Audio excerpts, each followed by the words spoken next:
Iniciando o primeiro episódio especial da Fenatran 2024, 24ª Fenatran. Para mim, uma honra muito grande receber Eduardo Bortotti, Ricardo Senda, sobre um bate-papo muito legal que é os veículos elétricos no mercado brasileiro. Vai ser um bate-papo bem legal.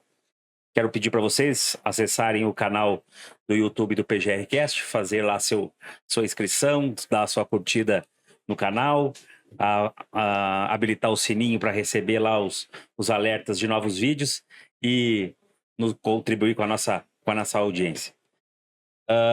Ricardo Senda, obrigado pela presença. Estamos iniciando uma feira juntos, somos vizinhos, né? E muito obrigado pelo teu tempo. A gente sabe que trabalhar em feira não é fácil e aí a gente tem que se virar nos 30. É isso aí. Obrigado pelo convite. À disposição aí para ajudar no que for possível, distribuir meu conhecimento da parte de elétricos. Estamos aqui na feira aqui cuidando de toda a parte de lançamentos. Estamos com vários lançamentos aqui para a feira. Legal. Meu querido amigo Eduardo, meu parceiro de podcast, o terceiro que nós estamos gravando junto. Cara, obrigado mesmo pela presença. Legal. Imagina, obrigado pelo convite. Para mim é sempre um prazer aqui estar batendo esse papo com vocês, ainda mais com o Ricardo, que vai com certeza trazer muitas novidades aí da parte de elétricos. E obrigado. Tamo legal. Junto. Eduardo, Ricardo, a gente tem sempre como um rito no PGRcast iniciar conhecendo o Ricardo Senda, né? Qual foi a trajetória dele, né? Como que ele foi parar num comercial de veículos elétricos, né? Escorre um pouquinho da tua carreira para nós aí, da tua... Por incrível que pareça, eu nunca fui comercial, né? Eu fui do outro lado. Então, a minha carreira profissional, eu fui de 10 anos de JSL, então transporte literalmente. Entrei como comprador trainee lá. E aí fui agariando, pegando toda a parte aí de compras de grandes contas, até ativos, né? Principalmente de caminhões, que é uma empresa de transporte. E através do meu know-how na parte de compras de caminhões, eu fui convidado a assumir a parte de locações da JSL, no caso, né? Naquela época. Então foi 10 anos de bastante aprendizado. Depois eu fui convidado por uma grande locadora francesa, a LD Automotive. Fiquei 2 anos lá. E depois voltei para a área de caminhões de novo, cuidando da parte da Unidas Truck, né, que era a antiga Locamérica. Então começamos lá o projeto de locações de caminhões. E depois eu fui responsável pela homologação do primeiro caminhão elétrico, que foi na Jack Motors, né? Então foi um projeto de 3 anos aí de projeto, venda, iniciar o processo de eletromobilidade de caminhões. E agora eu tô aqui do lado da XMG também, 2 anos. Aqui também peguei um outro slogan do primeiro cavalo elétrico homologado para o mercado. E agora a gente está vindo com a gama toda, né? Então é isso. Conheço um pouquinho aí de eletromobilidade da parte de caminhões, não de carros, mas é um desafio legal. Muito bom. Eu só, cara. A gente estava aqui falando um pouquinho antes, eu tive o prazer de comprar um dos primeiros caminhões elétricos na época, há um tempinho atrás, que foi com o Ricardo. Para dar essa curiosidade pro pessoal aí. Primeiro cesto aéreo, né? Primeiro cesto aéreo, elétrico, 100% elétrico. Caminhão, mas o cesto aéreo, isso aí. Fala um pouquinho do Eduardo, embora as pessoas já conhecem, mas... O pessoal do PGRcast aqui já me conhece. Mas, bem, eu 25 anos no mercado de energia, né? Passei diversas áreas dentro da distribuição de energia, até cair na área de frotas. Então, eu fui em 2012, por aí, fui atuar já como gestor na área de frotas da antiga Eletropaulo, hoje Enel. E aí fiquei ali uns 10 anos dentro da gestão de frota. Nessa área específica, eu passei a assumir toda a área de manutenção predial também e tudo mais. Alguns projetos que a gente fez lá chamaram a atenção, e principalmente nessa parte de mobilidade e depois mobilidade elétrica, que a gente tinha. Uma empresa de energia faz sentido você, né, aplicar em mobilidade elétrica, porque parte do custo ali de abastecimento do carro vem da própria energia que você fornece. Então, isso foi aconteceu. Depois fui para a Raízen, fiquei um pouco mais de um ano lá. Hoje, como eu costumo dizer, mudei de lado. Hoje eu estou do lado de fornecedor, eu estou como sócio de uma empresa que faz gestão de frotas. Então, eu faço gestão de frotas para outras empresas, que é Carfleet. E a gente também está criando um startup de produtos financeiros e também mais focado na área de mobilidade. Então, acho que esse é um ponto. E na parte de mobilidade elétrica, eu tive a oportunidade de implantar o primeiro caminhão com cesto aéreo elétrico, de fazer uma transição de toda a frota executiva para a frota de elétricos. Sempre tive muito envolvido nesse tema, muito por ser um entusiasta e acreditar muito que é uma forma de você... uma das formas de você descarbonizar a frota no Brasil. Então, acho que isso é um pouquinho da minha experiência. Muito legal. Sabe que nós fizemos um episódio, nós gravamos com o Eduardo, e um dos temas era a eletrificação no mercado brasileiro de veículos. E aí eu me botei uns contrapontos nele, foi uma discussão legal, foi uma discussão em alto nível e muito legal. Mas, Ricardo, fala um pouco. Caminhão, cara. Pô, carro já gasta energia. Caminhão, então. Gasta mais ainda. Nos fala um pouco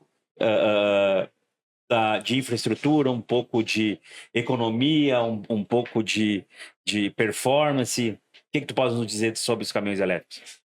Eu tenho vários projetos, né, nesse sentido, porque caminhão elétrico é projeto, né? Você tem que ter uma infraestrutura, você tem que ver planejamento, principalmente de rota. O grande questionador de tudo isso é a autonomia, né? O elétrico, você tem que ter um planejamento de rota, porque se você ficar sem bateria, vai ficar na rua, né? Então, se você não tiver um planejamento de rota com KM na autonomia que o produto tem, nós vamos ter problema, né? Então, esse é um grande quesito, né? Aqui, por exemplo, na XCMG, eu estou pegando muito projetos de heavy duty, né? Caminhões pesados.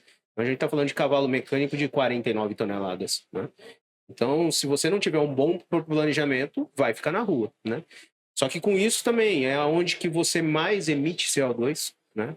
Um cavalo mecânico hoje ele faz 2 km por litro no máximo, né? Então, com isso, você tem muito CO2 sendo emitido.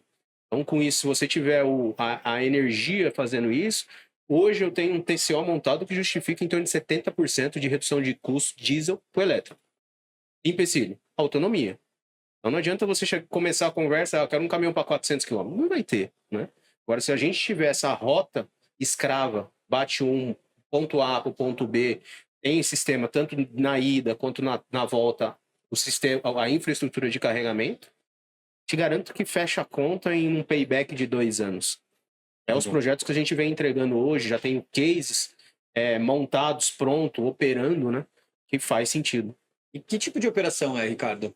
Pode dar um exemplo, assim? Cross-docking, produção planta, vou levar para um CD, né?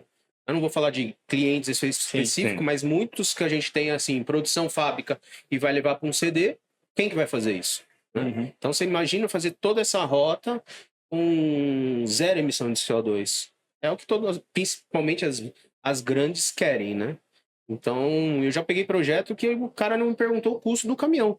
Porque ele paga um pênalti para a matriz dele na Europa por não ser sustentável. Olha que absurdo que a gente chega. Ele tá pagando um pênalti por não ser sustentável. Então, assim, e chegou, o cara comprou 2, 3 unidades e nem perguntou o preço. Ele já tinha uma noção mais ou menos do preço do meu caminhão, mas que ele já pagava um pênalti absurdamente mais caro do que o meu caminhão, no caso. Então, tem clientes e clientes, né?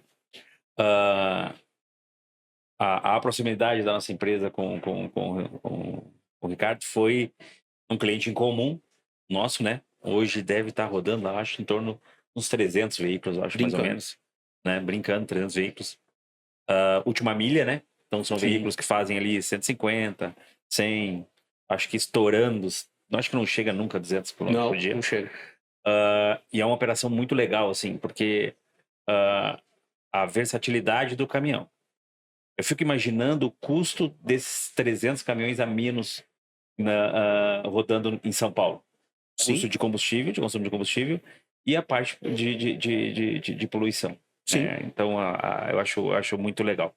Como é que foi o teu primeiro contato? O que foi o projeto de vocês? Foi a gente, dentro da empresa de energia, a gente tinha uma ideia de quais os caminhos que a gente poderia fazer para eletrificar frotas, né? E a gente já tinha feito a transição da frota executiva.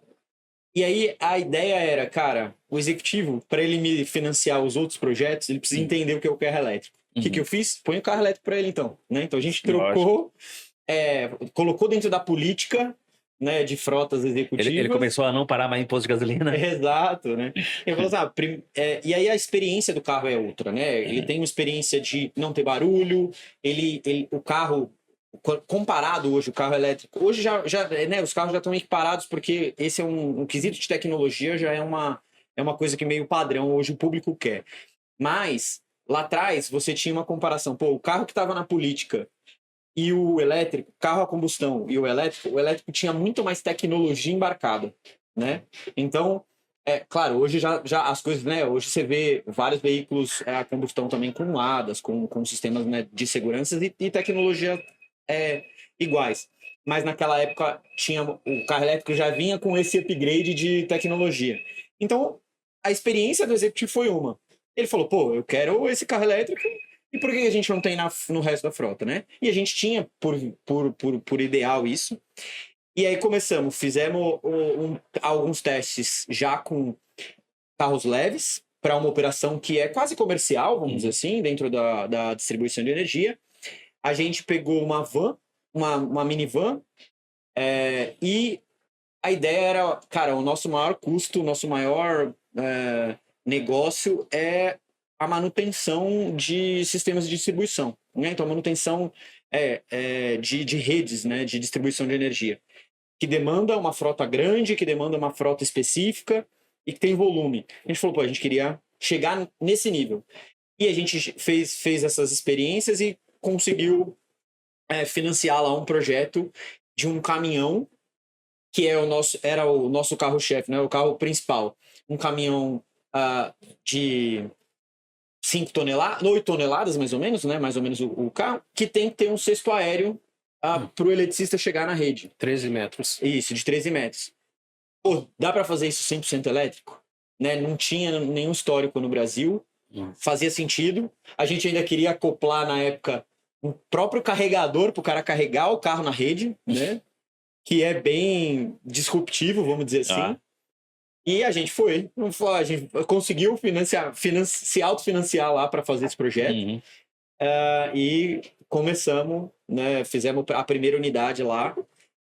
Acabou que a gente, né, virou referência. Quando eu saí da distribuição, a gente já estava cuidando do projeto, nós no Brasil, cuidando do projeto de eletrificação de toda a América do Sul, né, fazendo o plano de eletrificação de toda a América do Sul, por conta desses projetos, né, esses pequenos projetos que a gente conseguiu montar. E a ideia era realmente ter um veículo 100% preparado. É um veículo que tem esse tipo de deslocamento, né? Que a gente fala, porque cabe na operação? Cabe.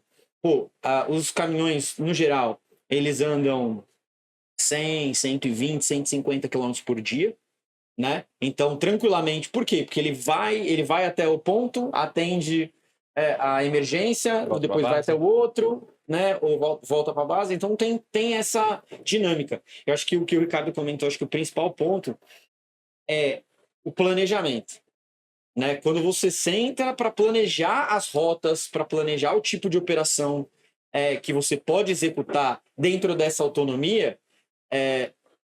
você consegue fechar a conta fácil, né? Hoje até eu tive a oportunidade de fazer com um grupo de engenheiros, a gente fez o TCO macro ali, que é o carro que roda, o carro leve, vamos pensar o carro leve, né? Que hoje já o preço do carro já caiu bastante e tudo mais. O carro leve, se é um carro que roda 100, 120, 150 por dia, deu payback. Então, o mais importante disso tudo é você pensar no planejamento entre o quanto tempo o carro vai rodar, qual quilometragem e quanto tempo ele vai ficar parado para você pensar na recarga, para você pensar, né, nesse ponto.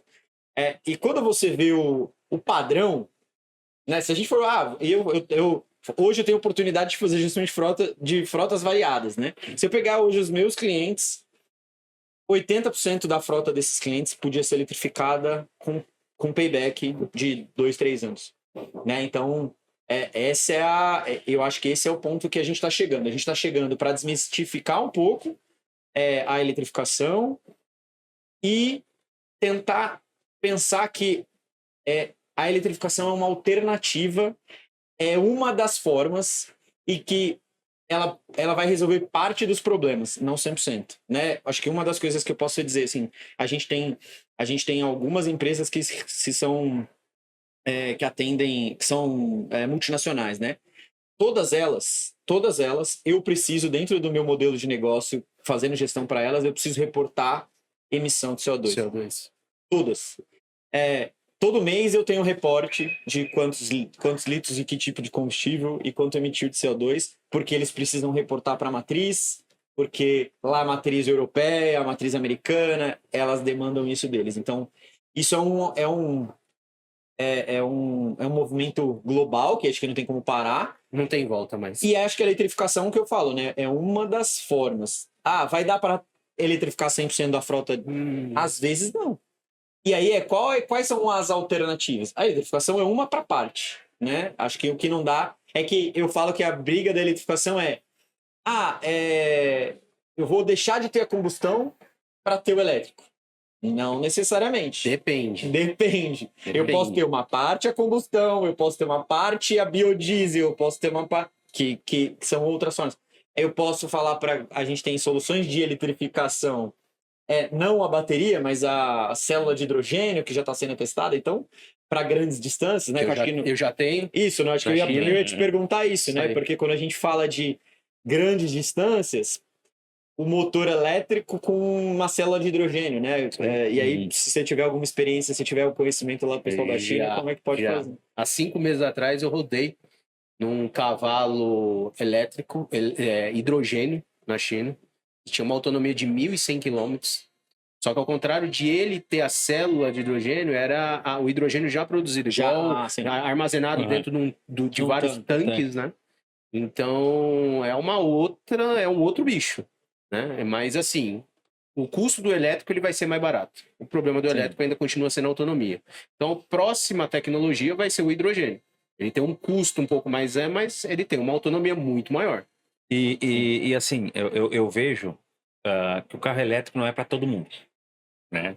Tem profissionais que não tem como ter carro elétrico, Não dá. né? O cara que viaja, faz 400, 500 quilômetros num dia, impossível. Mas eu vejo também que a grande maioria da população faz menos que 100 km por dia. Menos que 100? Menos que 40. Né? É o que eu falo sempre, porque é o que eu faço. Né?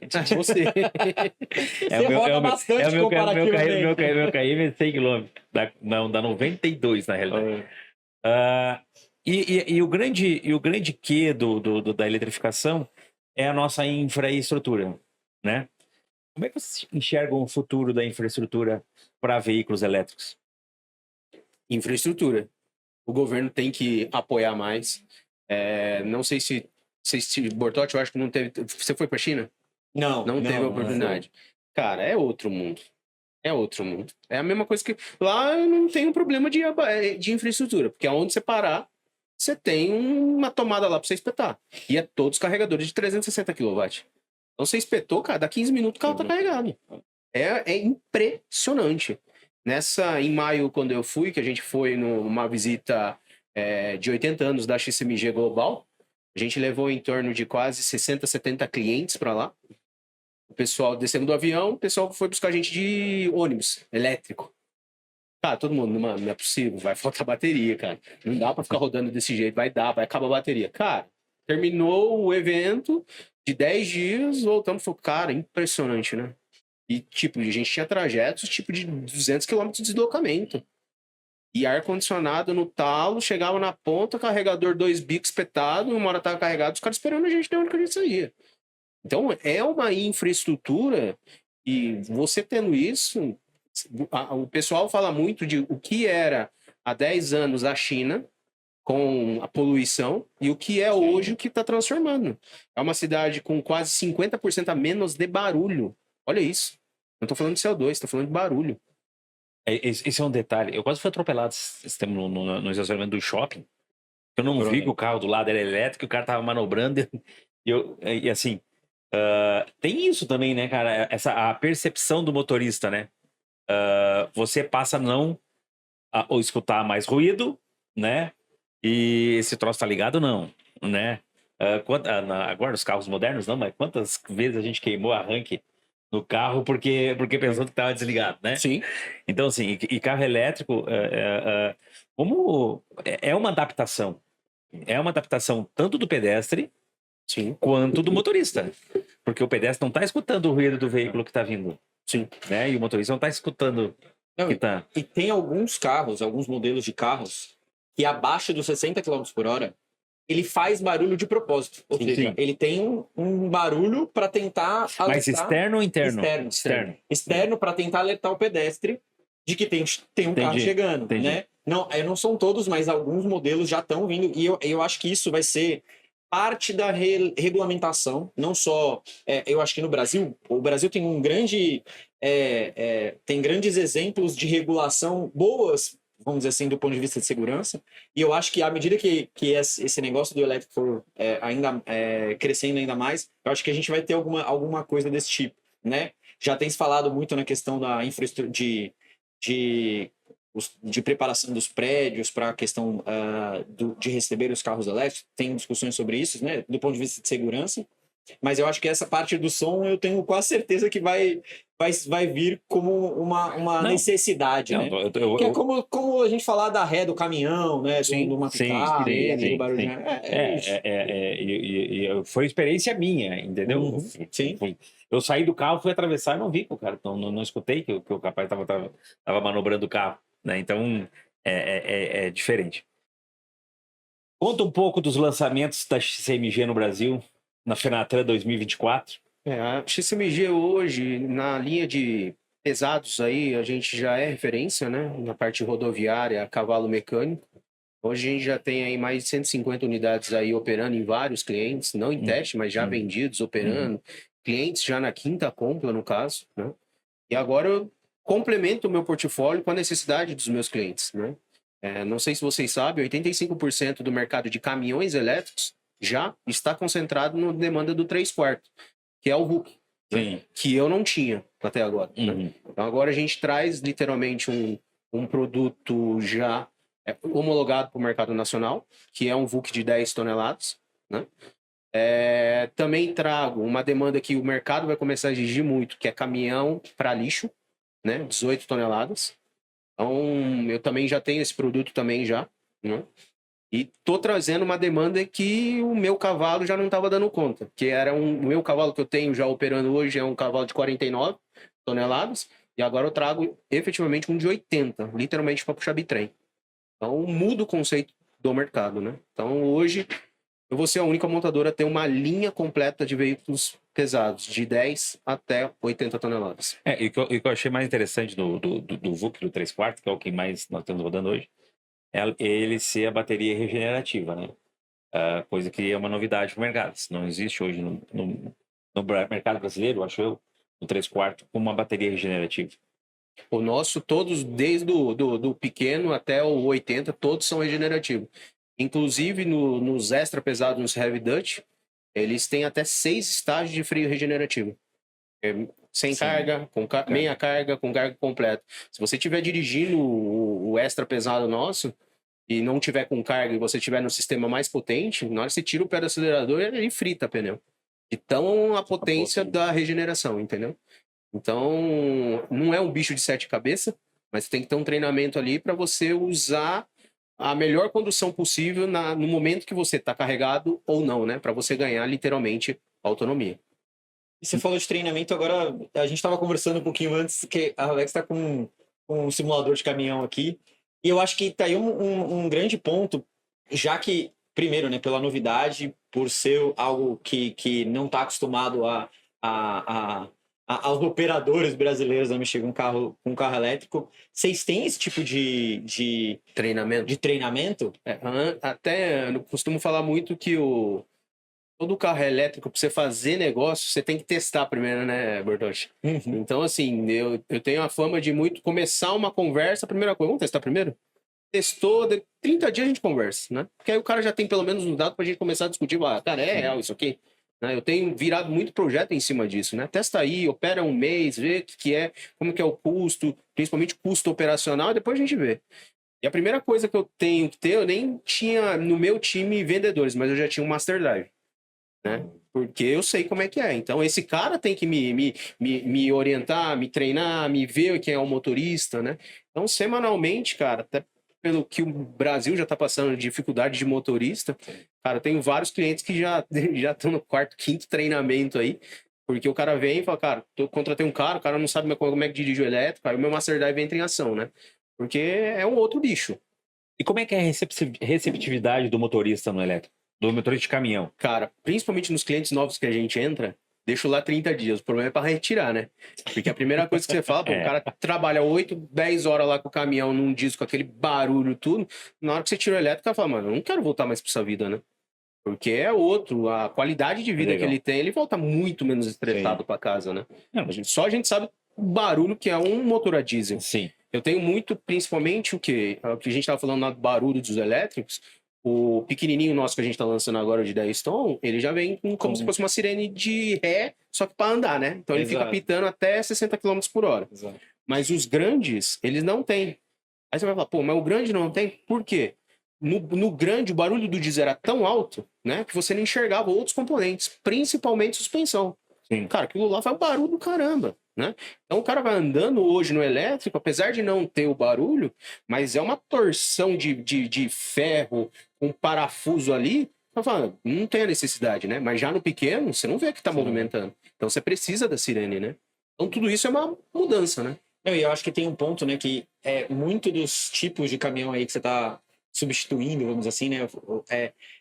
Eles funcionam ou eles, mesmo se ele estiver parado, ele geralmente está com o carro ligado, né? A maioria das vezes. Porque demanda ali um equipamento que está atrelado, ou alguma coisa que está atrelada, e no elétrico você fala, cara, a hora... E tá consumindo combustível parado, né? E a hora, o elétrico, a hora que você tira o pé do acelerador, ele parou de consumir. O que você tá falando muito é importante, principalmente na operação de aeroporto, né? Os carros que ficam em aeroporto, eles não desligam o motor, se for num combustível. No elétrico, ele tá com o carro ligado, mas só tirou o pé do acelerador, não tá gastando nada. Entendeu? E, então isso muda muito, principalmente aqui em São Paulo, nesse trânsito da Marginal, cara, o carro tá parado e não tá gastando. Não, então, eu falo que o VUC o VUC, né, rodando na cidade, ele ainda é mais eficiente, porque aí ele tá usando o regenerativo a todo momento, né? Porque ele tá no anda e para, ele acaba sendo mais eficiente. O elétrico, ele adora, ao contrário do combustão, né? O combustão adora estrada, o elétrico odeia estrada, só consome, né? E o elétrico adora literalmente o anda-para. O anda-para. Isso aqui é o que mais ele adora. Agora, você meteu em estrada, aí derrete bateria. Aí vai ter Quantos por cento num pare arranque, por exemplo, se vamos para uma distribuição urbana? Pegar o mesmo caminhão. Distribuição urbana, Marginal Pinheiros e Tietê o dia inteiro. E distribuição urbana numa Bandeirante. Qual é a diferença de autonomia de um pro outro? Consegue... No elétrico? Do elétrico. Os dois ambos elétricos. Quando você pega esse anda-para aí, a maioria dos elétricos hoje no Brasil, a gente está falando em torno de 200 quilômetros e tal. Se for no anda-para, o caminhão chega a fazer até 250, um pouquinho mais às vezes. Ó, pra você ver. 25% a mais. Mete na Bandeirantes, como você mesmo disse, num trajeto de até 80 km, ele já vai cair para 80. Se você passar de 80, 90, isso é teste comprovado, tá? Sim. Você passar de 80, que aí você frita literalmente de bateria, você vai fazer um 180. Eu tive operação assim. O motorista pegava o caminhão de manhã, era uma condução na estrada, tá? Sim. Ele não passava de 80. Sim. O outro já derretia, ia a 95. Só que ele tinha um trajeto, cara, no máximo de 200. O que passava de 95 km por hora não chegava. Fazia 180. E o outro que ia no batidinho com 80, ele chegava lá com 20% de bateria. Comprovado. A mesma rota. O cara, mano, não é possível, esse caminhão tá com problema, Não, vamos meter um Master Drive aí. É o Aí o problema. cara começou a olhar e falou, meu, pode descer a velocidade aí, cara, senão não vai chegar. Não, pode descer a velocidade. Se você passar de 80, você não chega. Foi dito e feito. Não, e aí, isso é bacana de ter a telemetria ajudando o cara. Claro né? que é. Claro que é. A telemetria tem um potencial de salvar a bateria, cara. Se certeza. ela bem aplicada, Certeza. trazendo a inteligência de dados ali, ela tem Certeza. de salvar a autonomia do cara, salvar carro. a bateria do carro.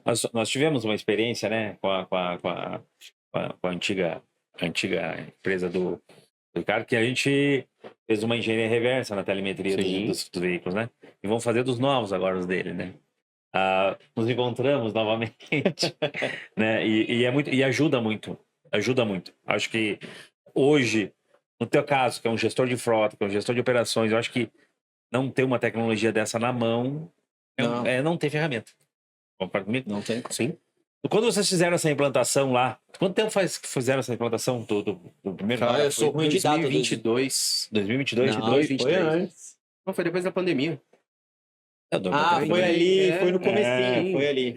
Mas Eu saí da Unidas e fui pra Jaque. Foi 21, 22. Foi quando logo em seguida eu saí também, né? Foi. A gente colocou o primeiro que você acabou saindo. Isso aí. Mas foi uma quebra de paradigma, né? Porque Sim. 2022, mesmo sendo 22, não tinha-se ainda essa pegada de veículo elétrico, ainda mais veículo semi-pesado ou elétrico, né? Não tinha. Como foi...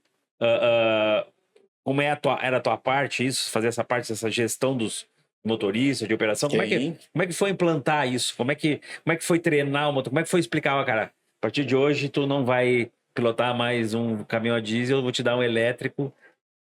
Acho que o Ricardo falou... Qual foi a recepção, assim? Eu falo que a primeira que a gente encarou o projeto, e aí a gente trouxe um dos condutores, né? Eu cheguei a comentar com você antes aqui também do podcast que a gente chegou a fazer um treinamento com um simulador de caminhões lá e tudo mais, e com o que a gente falava dos motoristas que tinham mais a aprender, né? E esses caras viraram referência dentro da empresa. Eles acabaram treinando os outros, né? Multiplicadores. Eles viraram multiplicadores. E aí, sempre que a gente ia fazer um projeto novo, às vezes era um projeto de uma carroceria, né, para o caminhão, ou às vezes era um novo equipamento hidráulico que a gente ia comprar. Então, toda vez que a gente ia fazer algo novo, a gente trazia aquelas referências para a gente, né? E nesse caso a gente trouxe uma dupla de eletricistas lá, que era referência para a gente no quesito caminhão e de dirigibilidade e tudo mais.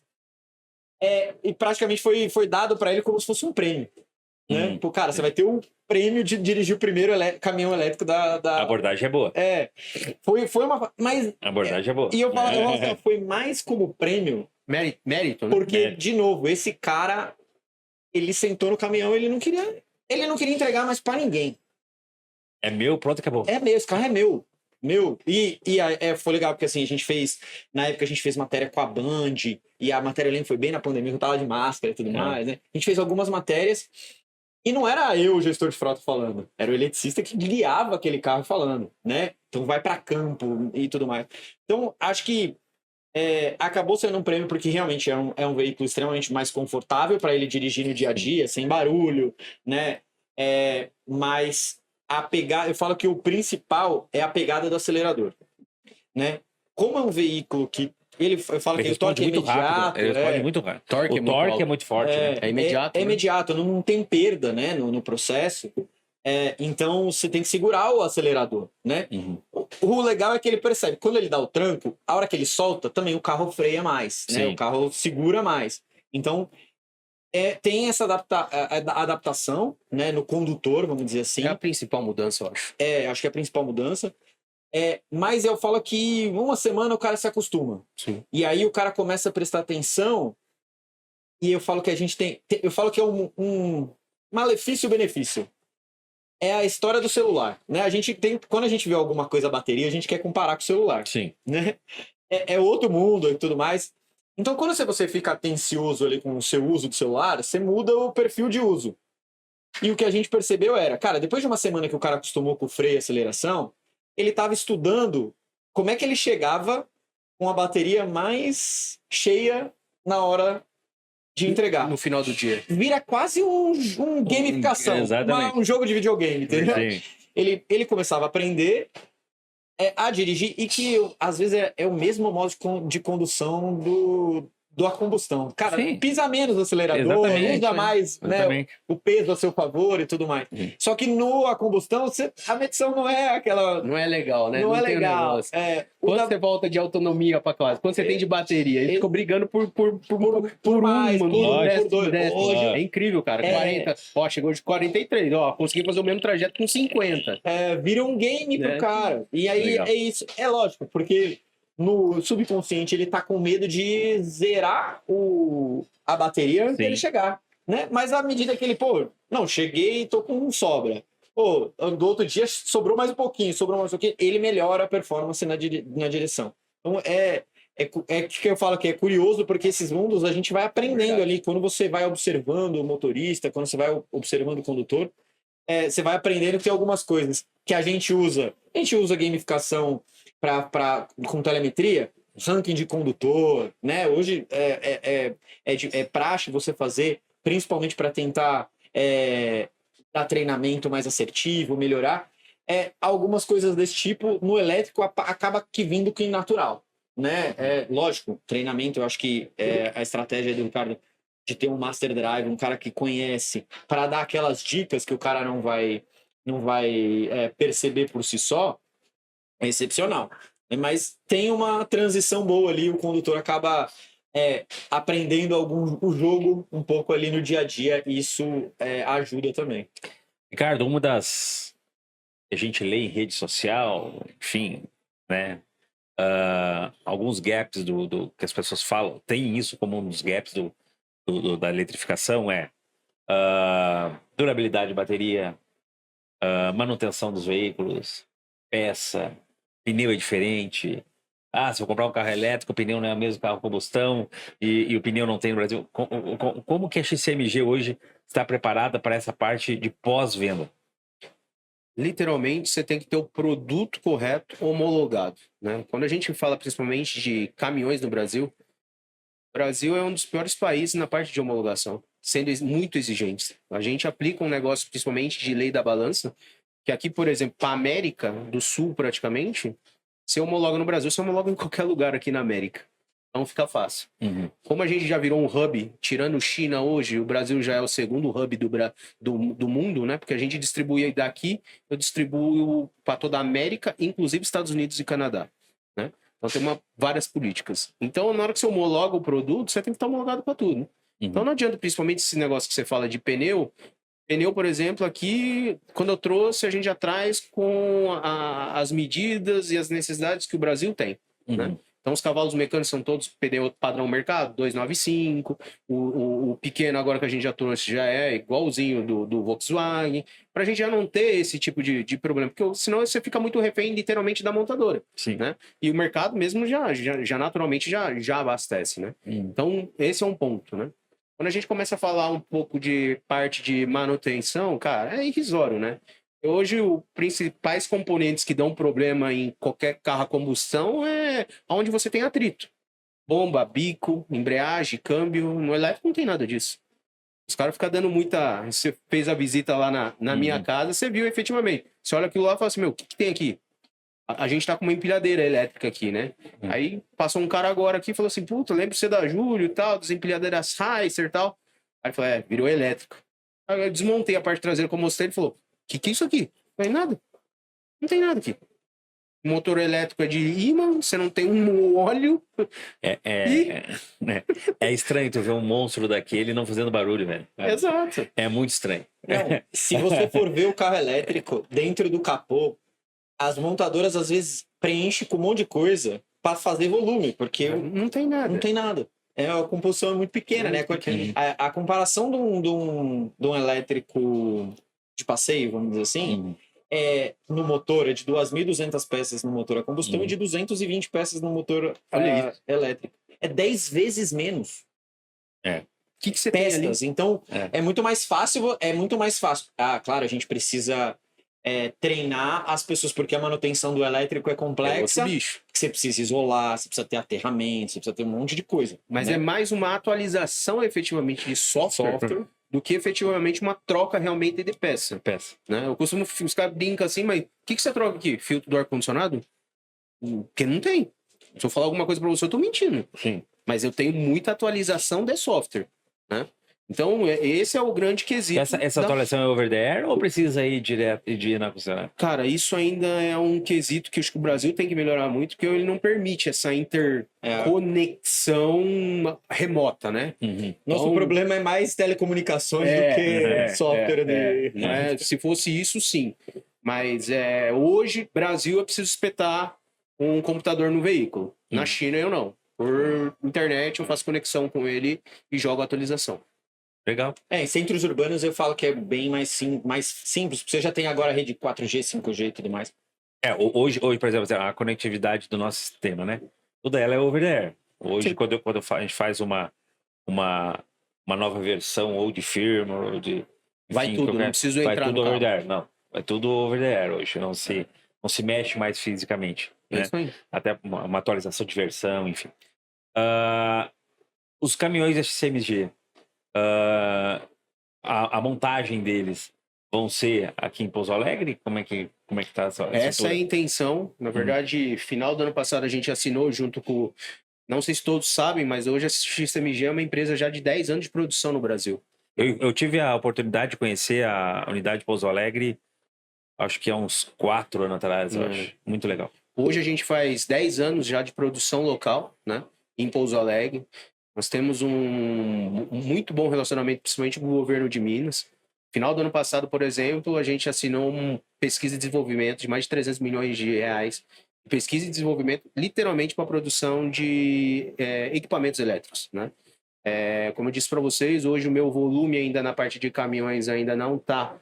A gente está nesse estudo, efetivamente, de demanda, de mercado, encaixar os melhores produtos para ter um volume considerado para fazer a produção. A gente já está fazendo algumas coisas de CKD, mas um produto que, cara, mais um ano aí, no máximo, a gente vai ter produção aqui, vai ser empilhadeira. Empilhadeira elétrica é um negócio que já é confinado, né? Então o cara não tem problema de autonomia. Sim. Então ele já trabalha confinado em torno de 8 horas lá, o meu volume já está valendo a pena. Hoje, pra você ter noção, a gente chegou em 2014 trazendo nossos produtos importados, né? 100%. Hoje, depois de 10 anos, eu já produzo no Brasil em torno de 60 modelos, um diferente do outro, né? Por causa da demanda que existe no mercado. O portfólio de produto deles é simplesmente absurdo. Quantos Hoje, Brasil, a gente tem 150 produtos sendo comercializados, um diferente do outro, né? Dentro desses 150, 60 são produzidos localmente já aqui no Brasil, código Finame e tudo. A gente tem ainda uma demanda de 100 importados. China, em torno de 350 produtos que a gente comercializa lá. E nada desses 350, essa diferença aí de 150 no Brasil, que eu não consiga trazer importado. E detalhe, não esses itens não são pecinhas. Esses itens são os veículos muito grandes, né? Guincho, é máquina, é linha amarela, enfim. Guindaste de 200 toneladas, cavadeira de 250. Entendeu? Então, os itens não são itenzinhos, são coisas, né? Você viu, né? Você foi lá em Guarulhos, lá eu tenho um caminhão de mineração, Bortotti. Você não viu esse ainda? Legal. Ficou um convite pra você ir lá em Guarulhos. Eu tenho um caminhão de 116 toneladas para mineração elétrica. Eu que gosto de carro com pneu grande, me apaixonei pelo caminhão, aqueles pneus. Codilô. Legal. E a XCMG vai ficar em caminhão ou vai para o veículo de passeio? Não, a gente não tem nem veículo de passeio e a gente também não tem ônibus. A gente começa com toda a parte de caminhões e equipamentos efetivos. Tudo que for de equipamento, te garanto que a gente tem, né? E agora entrando na parte de caminhões. Nós somos hoje referência já na China, que é o maior mercado globalmente, já como líder de mercado na parte de caminhões. A gente empaca lá por mês em torno de quase 1.000 caminhões elétricos por mês, cara. E por que não ônibus? Porque o ônibus é o chassi, motor e a estrutura do ônibus. Cara, na China, o ônibus é um caminhão. Nessa viagem que eu fiz, cara, tem montadoras e montadoras, né? A gente está falando de carros aqui que está chegando agora, uma das referências, logicamente, a BYD, Great Wall, né? Na parte de ônibus aí, acho que tá Tivex aqui, que tá até na feira, mas tem aí o Com, que é muito grande lá, né? E aí vem a parte de caminhões, né? Então a gente tá nessa. Tem uma Cada um boa tem legal, estratégias, né? Então a gente fica aí para a parte de equipamentos. Hoje, na linha amarela, por exemplo, nós somos referências, né? Hoje somos a terceira globalmente, né? Então, nessa linha, na parte de amarelo, guindaste sobre chassi, somos referência. Né? Então, tem vários produtos aí, principalmente na China, que nessa viagem que eu fiz, ela é bem ramificada, cada um no seu quadrado, sabe? Eles são muito grandes, né? O mercado de caminhões na China é um mercado de quase 2 milhões de caminhão. O mercado brasileiro é 110 mil, cara. Não dá para comparar. O cara olha para mim e fala, meu, é só isso mesmo? É outro mercado, cara. É outra coisa. Você olha lá e fala assim, meu, não é possível. Eles têm tanta demanda assim, cara. Tem. Eu fiquei impressionado, cara. Impressionado nessa viagem para imagem. Eu acho que o nosso mercado de veículos é 10% do mercado da China. Total. Se juntar todos os carros, nossa, 10% do mercado da China. É incomparável. Incomparável. Mas legal. Deixa eu aproveitar, você falou de Minas, e aí a gente tá falando de carro elétrico, carro a bateria. Minas tem uma exploração com relação ao lítio, da parte do lítio verde, que vê-se muito notícia, a gente tem um potencial de produção grande. Como é que tanto a CMG e as outras da indústria de elétricos tá vendo isso? Você acha que a gente vai chegar a produzir bateria aqui com esse lítio ou a gente vai exportar e trazer a bateria pronta? Cara, o mercado efetivo, eu acho que no futuro, não sei em quanto tempo, mas a gente vai ter potencial sim, através muito da demanda que o Brasil hoje já virou um hub para a América. Não tenha dúvida disso. A nossa operação já está concentrada desse jeito. Né? Então, a demanda cada vez mais existe. Hoje, um grande quesito que ainda não deu pulo, vamos falar da eletromobilidade, por exemplo, é a infraestrutura, gente. Se a gente tiver a parte de infraestrutura, eu vou falar da minha filial Guarulhos, que você foi lá, você viu o meu carregador lá operando. Lá eu não consigo, porque é final de curso. O Bortotti conhece muito bem disso. Muito. Não adianta eu solicitar para a companhia de energia, ela fala assim, cara, eu não vou fazer um investimento para sua área. Não, você vai ter que construir outra subestação. Exatamente isso. Então, assim, não tem. Não adianta você querer que você não vai. Posso ter o dinheiro que for. Preciso fazer um investimento. Não tenho. Lá eu tenho um carregador de 360, mas eu utilizo 120 kW. Já fiz 2, 3 vezes a solicitação e a companhia fala, cara, não vou ter aí na sua região. E será que não vai ter que ser o fornecedor a investir, né, em infraestrutura para os seus clientes? É a demanda que acontece. Aí depende muito do segmento. A ex-empresa do Bortotti lá, que ele passou, cara, a energia que esses caras produzem é ridículo, cara. Enquanto na nossa casa a gente paga em torno de R$1 o quilowatt de energia, 1,20, a empresa dele paga 5 centavos. Não tem o porquê não ter equipamento elétrico. Não, e assim, esse é um ponto, não tem porquê. Agora, é maluco você pensar, porque assim, você falou da própria indústria fomentar a infraestrutura. Sim. Se a gente for olhar os carregadores hoje, que estão espalhados no Brasil, a gente já atingiu cerca de 10 mil carregadores espalhados no Brasil. Hoje é possível fazer grandes rotas ali. A maioria deles é privado. Não. A maioria foi investimento. Assim, nem sei se tem público. Não, tem carregador, tem público, mas assim, a grande maioria foi a 70% iniciativa privada, mas shoppings, postos de combustível. Exato. Posto de combustível, a própria distribuidora de energia, sim, ou algumas outras empresas de energia que se juntam para fazer um consórcio para colocar. Porque eu posso, assim, trabalho para uma montadora que tem veículos elétricos no Brasil, né? E eles têm um volume de carregador que eles mesmos instalaram e que eles colocaram. Investimento deles. Por quê? Porque se ele quer trazer elétrico, ele tem uma meta de elétrico globalmente, ele tem uma ideia. Esse foi o meu pensamento. Né? E se ele não coloca o carregador, ele não vende carro. Né? Então, acho que esse é um ponto. É claro, assim, tem essa pressão. Se a gente for olhar para o veículo de passeio, 90% do carregamento ele vai acontecer em casa. Então, por isso que as montadoras geralmente dão um carregador para o cliente quando você compra o carro. Mas, de qualquer forma, o Brasil é um país é muito rodoviário, né? A malha é muito grande. A nossa malha é muito grande. E é exatamente é parecido com o que acontece nos Estados Unidos, né? Os Estados Unidos fez uma grande aposta no elétrico por causa da Tesla e tudo mais, mas o público dos Estados Unidos tem uma cultura de viagens longas. Então o elétrico não vai pegar lá para esse tipo de público, né? E eles estão largando o elétrico, diminuiu a venda do elétrico para eles colocarem os híbridos para rodar. Então a venda dos híbridos cresceu bastante. Mas tudo é uma questão de infra, né? Sim. Eu tive experiência, eu falo que não aconteceu porque teve a tragédia no Sul, inclusive tenho que te dar parabéns de novo pelo que você fez. Você foi exemplo para o Brasil do que fazer no que aconteceu. Tinha muita lá. gente lá fazendo isso. Mas na semana antes, eu tinha planejado a ida para a Argentina com um amigo com carro elétrico para a gente produzir conteúdo, mostrar um pouquinho, tirar um pouquinho dos mitos e tal. E aí aconteceu, infelizmente, aquilo no Sul e a gente acabou deixando para uma próxima. Mas hoje a gente tem expandido e à medida que a venda acontece, sobe a infraestrutura, isso é um negócio que vai em conjunto.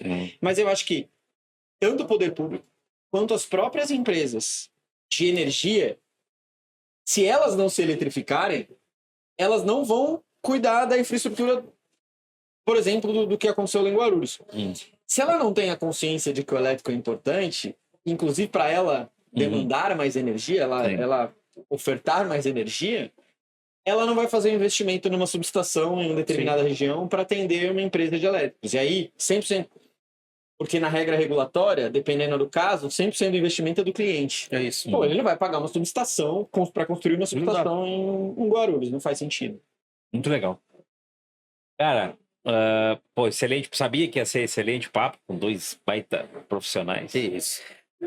Ficou alguma coisa que tu gostaria de deixar sobre o lançamento de vocês, sobre a CMG, o contato do Ricardo Senda? Cara, a Fenatran já é, como expositor efetivo, já vim como convidado, já é a segunda vez, né? Então, assim, é uma feira que é pró-negócio.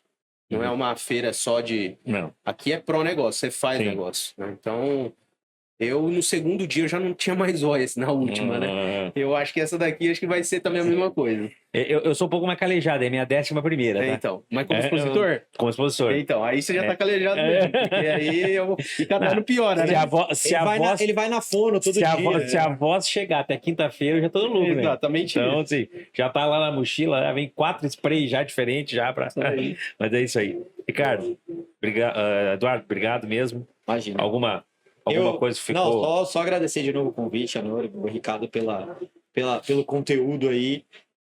Você sabe que quando você chamar, eu venho. Beleza. Conta comigo. Avex, a casa de vocês, estamos aqui na 24ª Fenatran. XCMG também, nosso vizinho aqui, estamos a 30, 50 metros aqui de distância um do outro. A porta da nossa casa está aberta a todos. Nós temos muitos lançamentos, muitas coisas diferentes para o mercado de transporte rodoviário de carga. Parabéns, Ricardo, parabéns, Eduardo. Obrigado mesmo pela oportunidade de vocês estar conosco aqui. Valeu, muito obrigado. Obrigado. Valeu, pessoal. Até a próxima. Gente.